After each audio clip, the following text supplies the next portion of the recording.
Olá pessoal, tudo bem com vocês? Espero que sim, todos aí animados para a gente prosseguir aí na análise das ações da Lei de Locações.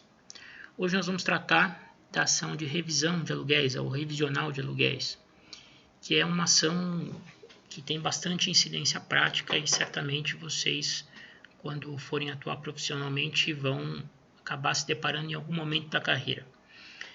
Muito bem, antes da gente começar a analisar as disposições de caráter processual da ação de revisional de aluguéis, que tem a sua regulamentação entre os artigos 68 a 70 da Lei de Locações, a Lei 8.245 de 91, nós vamos falar rapidamente sobre o aluguel na locação. Vamos relembrar alguns pontos que eu acredito que vocês já tenham até estudado anteriormente. Em princípio, as partes têm total liberdade para fixar o aluguel no contrato de locação. O que a lei veda no artigo 17 é a sua estipulação em moeda estrangeira e a sua vinculação à variação cambial ou ao salário mínimo. Portanto, qualquer cláusula em qualquer contrato de locação que estabeleça que o aluguel vai ser pago em moeda estrangeira ou que o seu valor vai variar conforme o câmbio de uma determinada moeda ou do salário mínimo, é considerada nula de pleno direito. A lei que instituiu o Plano Real, que é a Lei 9.069 de 95, estabelece que, no mínimo, o valor dos aluguéis nas locações deverá ser reajustado a cada ano segundo índices oficiais. Então, assim, nós precisamos distinguir reajuste de revisão. O reajuste visa recompor o valor do aluguel, de maneira a preservá-lo do processo inflacionário. A cada ano, segundo a Lei 9.069 de 95, tem direito o locador de, aplicando os índices oficiais que medem a inflação no período, reajustar o valor do aluguel, de maneira a preservar o seu poder de compra. Qualquer cláusula que preveja reajuste de locação com periodicidade inferior a um ano, por exemplo, a cada 2 meses, a cada 6 meses, é cláusula nula. Cláusula nula. A periodicidade mínima para reajuste é 1 ano. Nada impede que o contrato determine que o reajustamento do aluguel se dê a cada 2, 3 anos. Aí prevalece a vontade das partes. Se as partes nada dispuserem a respeito, ou dispuserem no sentido do reajustamento se dar em periodicidade inferior a 1 ano, essa cláusula é reputada não escrita e aplica-se o disposto na Lei 9.069 de 95. Aqui a gente precisa fazer uma distinção importante entre o que é reajuste e o que é revisão. Reajuste, como já dito, visa apenas recompor, preservar o valor do aluguel, de maneira a garantir que o locador, com o passar do tempo, não vai receber menos do que aquilo que foi inicialmente ajustado. Apenas se recompõe o valor nominal, preservando dos efeitos nefastos da inflação. A revisão é diferente. Na revisão, ou o locador pretende o aumento do valor do aluguel, ou o locatário pretende a diminuição efetiva do valor do aluguel. O objetivo aqui é readequar o valor do aluguel à realidade do mercado. Muitas vezes, quando um contrato de locação é celebrado, o aluguel que se pratica em média no mercado para aquele determinado imóvel é X. E depois de 2 anos, com a valorização do imóvel, do bairro onde ele está situado, a média que se pratica em relação a imóveis similares é X mais 2. E aí é justo, né, que o locador tenha a pretensão de rever, de aumentar o valor do aluguel. O mesmo se dá quando ocorre desvalorização do imóvel.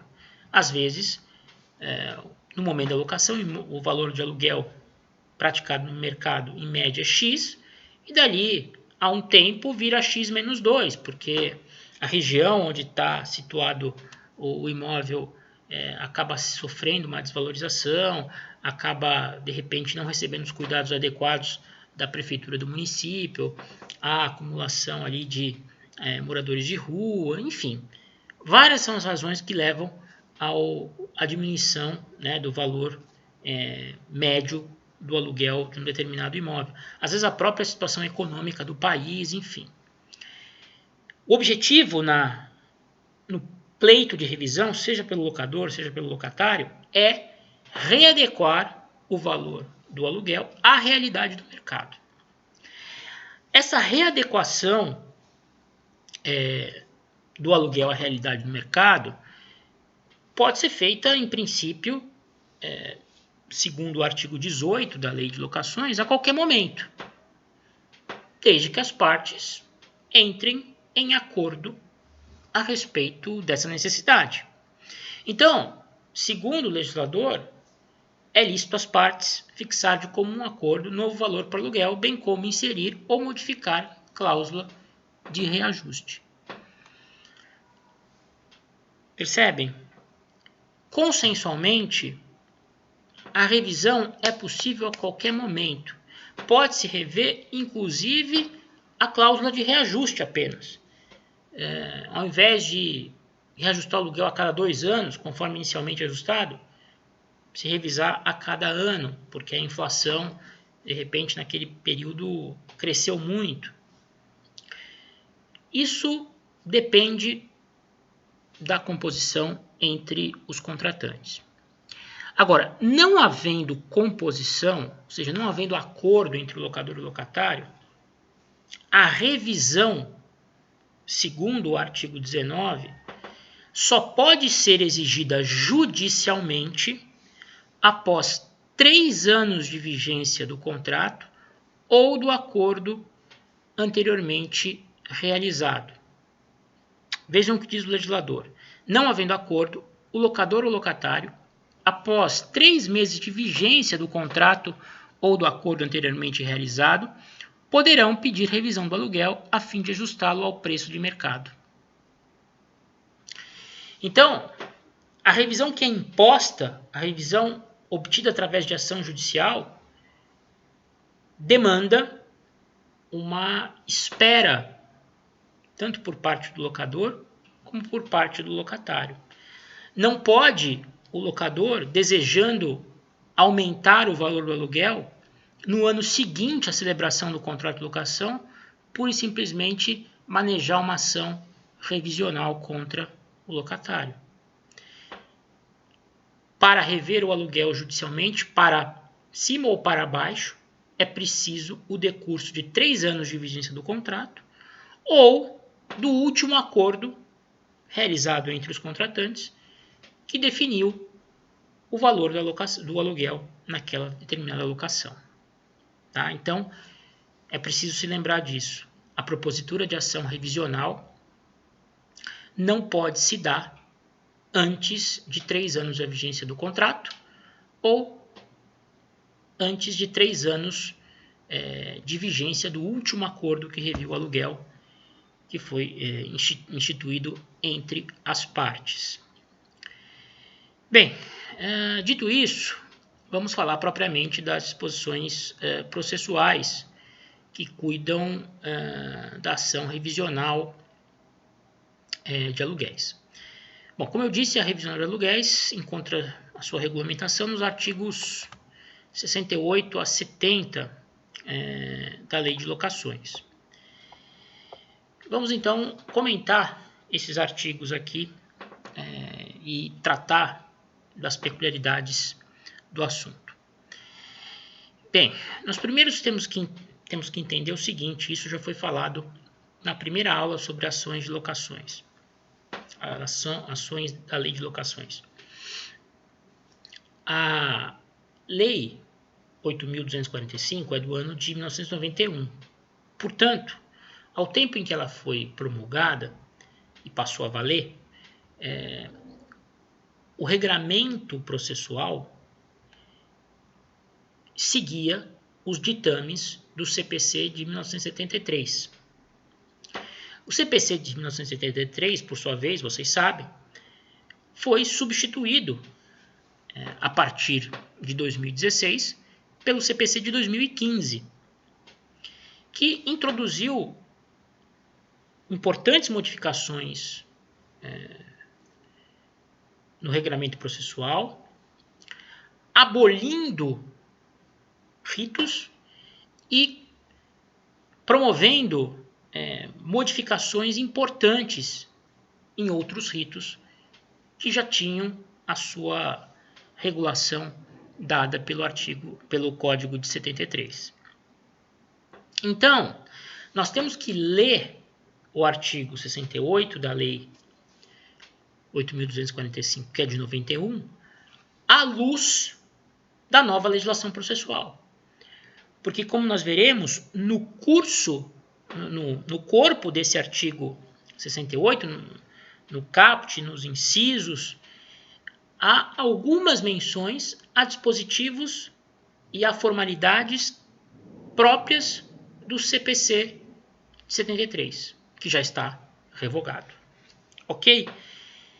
Feita essa ponderação inicial, vamos então à leitura do 68.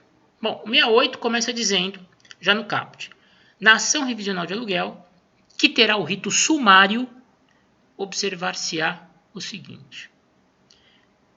Já começa com uma observação.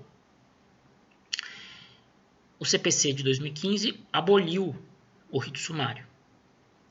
Hoje, nós temos apenas o rito comum. Na legislação processual anterior, nós tínhamos o rito ordinário e o rito sumário, além dos ritos especiais. No CPC de 2015, o rito ordinário e o sumário foram unificados no chamado rito comum, que existe agora em paralelo aos ritos especiais. Então, quando o legislador fala aqui em rito sumário, à luz do CPC vigente, nós temos que ler esse caput da seguinte forma. Na ação revisional de aluguel, que terá o rito comum, observar-se-á o seguinte. Na realidade, o rito comum do CPC atual é fruto de uma junção do rito sumário e do ordinário do CPC de 73. O que distinguia basicamente os dois ritos no CPC anterior era a concentração de atos que existia no rito sumário, concentração instituída em busca da celeridade processual. O rito sumário começava com uma audiência destinada à conciliação entre as partes e, caso essa conciliação fosse frustrada, destinada à apresentação imediata de resposta pelo réu. Essa concentração inicial de atos numa audiência foi replicada no CPC atual, no rito comum, quando o legislador determina a citação do réu para comparecer à audiência conciliatória inicial.